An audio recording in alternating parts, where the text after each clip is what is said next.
연일 계속되는 집중호우에 충청, 전북, 경북 지역 곳곳에 인명과 재산 피해가 발생하고 있습니다. 오늘은 남부로 집중호우 지역이 확대될 전망이어서 우려가 더 큽니다. 그야말로 역대급 장맛비가 내리고 있는데요. 관련 내용들 이영주 서울시립대 소방방재학과 교수와 이야기 나눠봅니다. 안녕하십니까? 네, 안녕하십니까? 일단 오송 지하차도 이야기 먼저 해야 될 것 같은데 네. 보니까 꽤 많은 물이 갑자기 들어찬 거잖아요. 근데 일단 지금 수색 작업은 벌이는데 물이 잘 빠지지 않는다라는 얘기가 들었습니다. 이유가 어디 있습니까? 기본적으로 이제 지하차로라고 하면 많은 분들께서 이렇게 도심 내 짧은 구간의 지하차로를 연상하시기 쉬운데요. 그렇죠. 이 구간 같은 경우는 한 680m 정도 되고 4차로 규모의 굉장히 좀 긴 큰 규모의 이 지하차로거든요. 네. 그러니까 여기에 이제 삽시간에 물이 이제 꽉 차 있는 상황. 그러니까 물 빼기도 상당히 어렵고 물 빼기도 상당히 어려운 상황에서 어제 당시에 이제 침수가 이루어진 상황에서는 계속 비가 내리고 있는 상황, 또 물이 계속 유입되고 있는 상황이었어서 네. 즉시적으로 배수를 하고 수색 작업을 하기 상당히 어려움이 있었던 것으로 보입니다. 그래서 어저께는 일단 바깥에서 유입되는 물들을 막기 위한 물막이 공사를 먼저 한 이후에 그다음에 야간에 계속 이제 배수를 한 상황인데요. 네. 그래서 오늘 새벽부터는 일부 이제 잠수부 잠수 구조대들이 이제 4명 정도가 들어가서 수색 작업을 이제 진행을 하고 있고 오전 중에는 이제 수위가 어느 정도 낮아지면서 도보로 수색 작업이 가능한 수준으로 이렇게 이제 이루어질 것이라고 이렇게 예보를 했었습니다. 예. 네. 지금 말씀하신 것처럼 생각보다 긴 지하차도 685m에 달하는데 여기가 침수되는데 시간이 굉장히 짧게 걸렸는데 그렇게 되면 운전자 입장에서는 이거 어떻게 해야 될까 되게 두려웠을 것 같긴 해요. 예, 뭐 운전자 입장도 그렇고 거기에 이제 진입하려는 차량들도 상당히 좀 당황스럽고 난감했을 것으로 보입니다. 실제적으로 물이 차 들어오는 것들을 확인했다 하더라도 네. 차를 가지고 이동하는 것도 불가능했을 거고요. 앞서 말씀드린 것처럼 구간이 길기 때문에 내려서 도보로 뭔가 대피를 하기에도 여의치 않았을 가능성이 크거든요.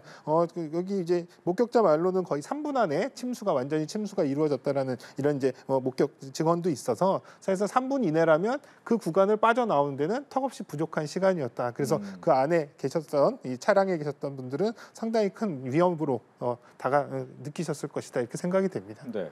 말씀하신 것처럼 3분 안에 600m를 뭐 걸어서 나오기도 쉽지 않은 그런 거리가 될 텐데 근데 보니까 이 말씀하신 것처럼 도로에 정차돼 있는데 뒤에서 계속 차는 들어오고 있는 모습이란 말이죠. 이런 상황이 되면 원래는 교통 통제가 빨리 이루어졌어야 되지 않나라는 지적도 있긴 있습니다만. 예, 맞습니다. 뭐 여기에 이제 홍수에 대한 경보가 발령된 거는 이미 새벽에 경보가 이제 발령이 된 상황이라서 이런 홍수 경보에 따른 조치들이 얼마나 적극적으로 이루어졌는지 이 부분은 나중에라도 되짚어 볼 필요는 있습니다. 다만 이제 그 당시에 물이 이제 차 들어오는 상황, 급격하게 들어오는 상황으로 본다면 아마도 이러한 부분들이 만약에 범람한 상황 이후에 여기에 조치를 하려고 했었어도 물리적으로 시간이 부족했을 것이다. 왜냐하면 범람 이후에 이 차로 쪽으로 이 지하차로 쪽으로 물이 들어가는 데까지는 시간이 정말 긴박했거든요. 그렇기 때문에 그 사이에 조치를 통제를 한다는 것은 현실적으로 좀 어려웠을 것이다. 다만 이제 여기에 그 영상들을 보시면 물이 어느 정도 차고 있는 상황에서 차들이 이제 진입을 안 하고 그 입구에서 망설이고 있거나 아니면 회차해서 피난을 하는 이런 이제 다른 쪽으로 가는 차량들도 보였거든요. 그래서 대부분은 아마도 물이 차는 상황에서 연속적으로 그 안으로 들어가는 상황들은 어느 정도 좀 발생하지 않았을 것이다. 다만 그 안에 이미 들어가 있는 구간 내에 계셨던 분들이 상당히 좀 큰 화를 당하는 그런 상황이었을 것이다. 이렇게 예상이 됩니다. 예. 보통 이제 뭐 서울 지역 같은 경우에도 늘 비가 많이 오면 차를 막는 곳이 있잖아요. 뭐 잠수교라든가 뭐 어느 정도 수위가 올라오면 막는다 이런 얘기가 좀 있는 것 같은데 통제 제한에 이런 기준이 있습니까? 예, 뭐 지하차로에 대한 통제 기준들은 있습니다. 통제 기준들은 있어서 사실 이제 지하차로의 위험도 여러 가지 침수라든지 여러 가지 그 지역의 강우 특성이나 여러 가지 것들을 고려해서 위험 등급을 1등급에서 3등급으로 나누고 있거든요. 그래서 각각의 등급별로 기상 상황, 호우 예경보, 호우 특보나 호우 주의보, 호우 경보 이런 것들에 따라서 통제를 하게끔 이런 지침들은 있습니다. 다만 문제는 이러한 지침들이 사실 좀 현장에서는 적용하기가 상당히 좀 어려운 부분들이 있다라는 것들이 이제 공통적인 얘기인데요. 왜냐하면 호우 특보나 경보 같은 경우는 굉장히 디테일하게 그 지하차로가 있는 그 장소 중심으로 경보가 내려지는 게 아니라 좀 광역화된 지역 단위로 이제 경보가 내리기 때문에 사실은 경보가 내려졌어도 그 지역 자체, 그 지하차로 주변에는 비가 안 오는 상황들 이런 상황들도 있어서 이런 부분들을 선제적으로 차단하거나 이랬을 때 상당히 시민들의 불편이나 불만 또 민원들도 많고 또 과연 이제 이런 부분들이 위험성으로 이어질까라고 하는 부분들에 대한 인식도 부족한 상황이라서 이 부분 상당히 어렵다 이렇게 얘기를 하는 거죠. 그래서 비슷한 예로 2020년도에 부산 동래구에서도 이런 지하차로에 대한 차로의 침수 때문에 네. 한 3명 정도 사망 사고가 발생을 했었는데요. 그 당시에도 이제 지자체의 이런 이제 지침을 따르지 않았다 그래서 그 당시에 이제 관련 공무원들이 처벌을 받는 그런 상황들도 있었습니다. 근데 그 이후에도 계속 이런 부분들을 적극적으로 하려고 해야 됨에도 불구하고 네. 현장의 여러 가지 어려움들 또 이런 강우에 대한 부분이 지역적으로 좀 편차가 있는 부분들 이런 부분들이 이런 이 차단이나 이런 것들을 적극적으로 하기에는 아직까지 좀 명확하게 좀 규정이 좀 손질이 될 필요가 있다라는 의견들이 많습니다. 네. 뭐 말씀하신 것처럼 현장의 어려움이다라고 하면 이번 같은 경우에는 이제 미호천이라는 곳의 제방이 이렇게 빨리 무너질지 몰랐다라고 주변에서는 알고 있고 일각에서는 홍수경보 있었는데 그걸 왜 몰랐냐 이런 지적도 있고요. 이건 어떻게 봐야 될까요? 이 부분은 사실 이제 뭐 4시간 그날 당일날 새벽에 이미 이제 이 홍수 경보가 이제 발령이 됐거든요. 네. 다만 문제는 이렇게 홍수 경보가 발령된 상황이라면 홍수가 언제든지 발생할 수 있는 위험성이 있기 때문에 물리적으로 뭔가 제방을 더 쌓거나 뭐 이렇게 물리적으로 조치하는 것들은 사실상 불가능합니다. 아하. 또 임시적인 조치이기 때문에 그런 것들이 기능함으로써 위험을 충분히 대비하기는 상당 부분 어렵기 때문에 오히려 이제 이런 경보가 내려졌을 때는 오히려 대피라든지 또 이 주변에 위험한 상황이 되지 않게끔 통제를 한다든지 이런 부분들 중심으로 이루어져야 될 필요성이 있습니다. 그래서 오히려 이 당시에 이런 호우 경보 이후에 네. 지자체 혹은 또 이제 이 관리 당국에서 과연 이러한 조치들이 어느 정도 적극적으로 이루어졌는지 또 그리고 이런 홍수로 인해서 침수가 발생할 수 있는 지역 또 홍수로 인해서 피해가 발생하는 지역에 얼마나 적극적인 경고라든지 또 안내를 했는지 이런 부분들은 조금 살펴볼 필요가 있겠습니다. 네.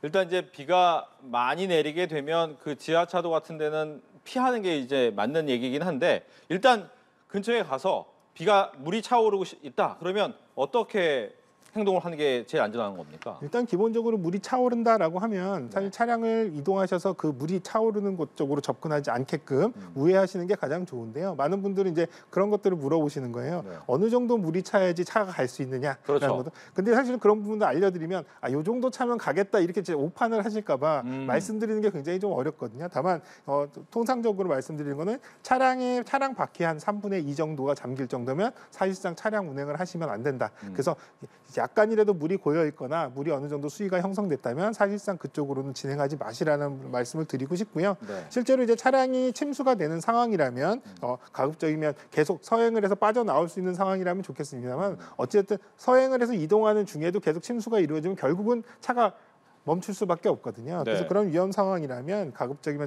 침수가 되는 상황이면 빨리 차량에서 나오시라. 그리고 본인의 안전을 위해서 안전한 곳으로 물이 차지 않는 곳으로 대피를 하시라라는 것들을 말씀을 드리는 게 가장 이제 기본적인 방법입니다. 다만 이제 침수가 된 상황에서 뭐 이를테면은 창문을 열려고 했는데 문이 잘 안 열린다. 뭐 이런 경우들도 발생을 하는데요. 그렇죠. 예, 이런 경우에는 뭐 어떤 분들은 이제 과거에는 바깥에서 물이 찼을 때 실내에도 물이 어느 정도 차면 수압이 형성이 이제 평형이 맞아지면서 문이 열리니까 조금 기다렸다가 차 안에 물이 찰 때까지 기다리라는 그런 이제 이 행동 요령도 있었습니다만 사실 많은 분들이 위급한 상황에서 내 차 안에 물이 차는 것들을 기다리고 계실 이게 없죠. 참 어렵거든요. 네. 그래서 최근에는 어떠한 상황에서 창문을 열든 아니면 썬루프를 열든 아니면 필요시엔 창문을 깨든지 하더라도 물이 차면 문이 잘 열리지 않았다라고 일단 차 바깥으로 빨리 나가는 방법들을 강구하시라. 그리고 신속하게 대피를 하시라. 만약에 근데 그 지역에 이미 침수가 상당 부분 넓게 퍼져 있어서 내가 그 물을 헤치고 안전한 곳까지 이동하기 어렵다면 오히려 무리하게 물을 헤치고 이동하시기보다는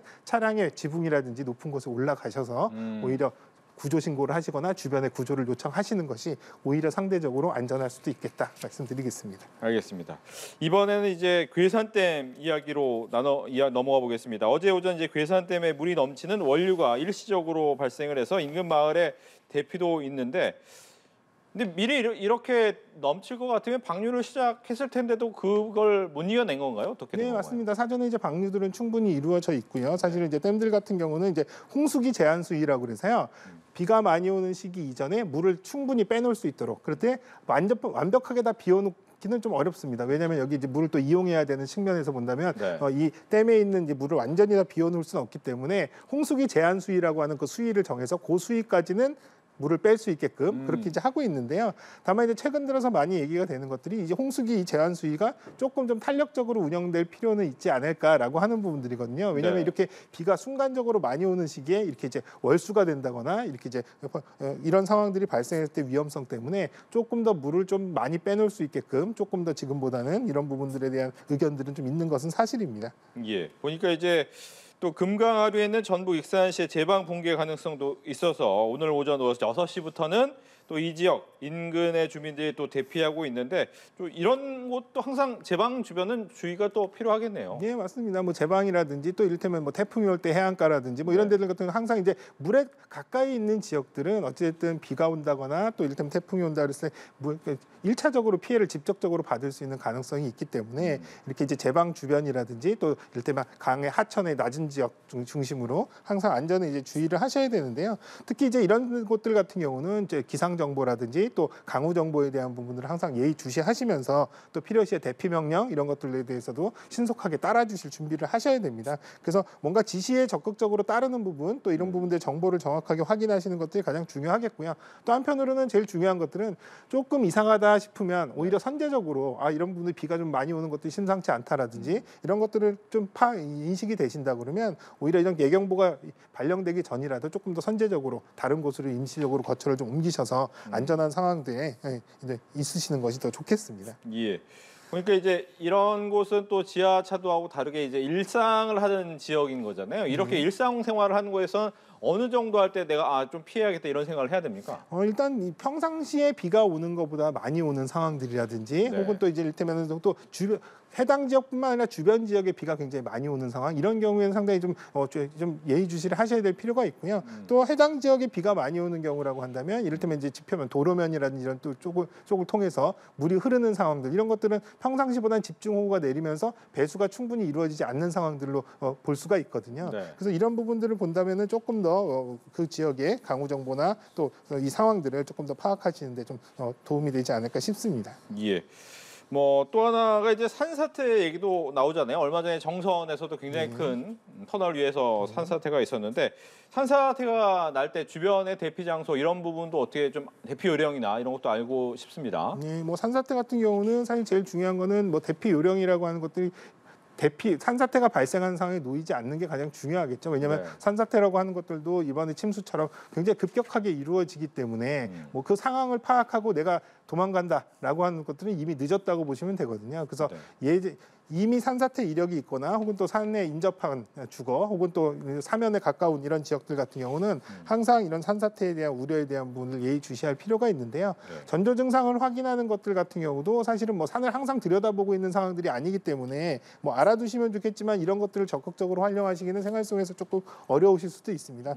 근데 일단 전조 증상이라고 하는 것들은 뭐 산의 경사면에서 일단 물이 갑자기 솟구쳐 흐른다든지 혹은 또 이제 나무가 급격하게 기울어진다든지 혹은 또 바람이 불지 않았는데 나뭇가지가 상당히 좀 심하게 흔들리는 현상들 또 혹은 또 이제 땅에 울림 현상들이 있다라는 것들 뭐 이런 것들이 이제 산사태의 전조 증상으로서 좀 파악하실 수가 있는데요. 네. 이런 전조 증상이 확인된다면 본인이 대피를 하셔야 되는 준비를 하시는 것도 필요하고 또 한편으로는 119라든지 혹은 또 지자체에 신고하셔서 이런 산사태의 발생에 대한 위험이나 전조 증상을 인식시켜서 주변에 이런 대피 명령이나 또 조치가 가능하게끔 하는 것들도 필요하겠습니다. 네. 오늘 나왔던 6명의 수습, 남자 2명, 여자 4명을 수습했다라고 얘기가 나오면서 궁금했던 것은 배수 작업이 잘 되고 있느냐, 도보로 들어가서 할 수 있느냐라고 했더니 열심히 하고 있는데 뻘 때문에 어렵다라고 하는데 뻘이 찬다는 의미도 모르겠고 지하차도의 그런 배수하고는 어떤 관계인지도 좀 궁금합니다. 이 하천이 범람하면서 이 물에는 단순히 그냥 깨끗한 물이 아니라 토사물, 이를테면 모래라든지 흙 같은 것들이 다 이제 여러 가지가 섞여서 이제 한꺼번에 이제 유입이 됐을 것이거든요. 이런 것들이 사실 이제 물에 침전이 되면서 밑에 쪽에는 이런 이제 모래라든지 흙 같은 것들이 이제 가라앉으면서 또 여러 가지 부유물들 같은 것들이 이제 침전물들이 생기면서요. 이런 것들이 이제 뻘의 형태로 바닥면부터 이렇게 쌓여 나가는 이런 상태일 겁니다. 그래서 실제로 이제 이런 것들이 쌓여 있다 그러면 이 뻘의 이제 깊이나 이런 것들에 따라서도 수색이 어느 정도 이제 신속하게 될 수 있느냐도 차이가 있고요. 또 침전물들이 굉장히 많은 상황에서는 아까 말씀드린 잠수부들이 이제 들어가서 수색을 하는 과정에서도 시야 확보도 안 되는 점, 또 그리고 지하기 때문에 굉장히 어두운 상황이기 때문에 빠르게 이를테면 이제 일상적인 상황에서의 어떤 수색이나 이런 부분들은 장애가 있는 점 등이 지금 이제 현재 현장에서 좀 어려움으로 보여집니다. 네, 오전까지 배수 작업을 충분히 하고 나서는 아마 도보도 가능할 수 있다라고 이야기는 했지만 말씀하신 것처럼 뻘이 어느 정도 차 있느냐에 네. 따라서 그 부분이 명확하진 않을 수 있다. 네, 맞습니다. 또 이를테면 뻘을 계속 걷어내면서 또 수색 작업을 해야 되는 상황일 수도 있기 때문에 네. 필요시엔 여기 안쪽에 이제 장비들을 들여놓으면서 계속 뻘들을 퍼내면서 또 작업을 해야 되는 그런 상황일 수도 있습니다. 예. 그럼 끝으로 간단히 지난해 같은 경우에 강남의 지하철에 물이 굉장히 많이 차는 도심에서도 보였잖아요. 그때 밑에 보면 이제 빗물을 어떻게 빠져내느냐 이런 부분에 대한 고민도 있어야 된다라는 얘기가 있었는데 이런 부분도 제도적으로 좀 바꿔야 됩니까? 어떻게? 실제로 이제 지하 공간에 물던 뭐 배수용량이라든지 이런 것들은 이미 지어진 건물은 더 늘릴 수는 없겠습니다만 오히려 이제 그런 경우라면 물이 직접적으로 들어가는 것들을 차단하는 것들, 그래서 차수 시설에 대한 부분도 오히려 더 중요할 수 있거든요. 물론 배수용량에 대한 부분들을 확충할 수 있다면 그런 부분을 조금 더 확충해 나가는 것도 필요하지만 일차적으로는 그렇지 않다면 물이 들어가는 것 자체를 막아주는 차수 중심으로 일단 건물의 어떤 침수를 대비를 하는 것이 합리적이다 이렇게 생각이 됩니다. 알겠습니다. 지금 이제 집중호우와 관련돼서 이영주 서울시립대 소방방재학과 교수와 함께 이야기 나눠봤습니다. 오늘 이야기 잘 들었습니다.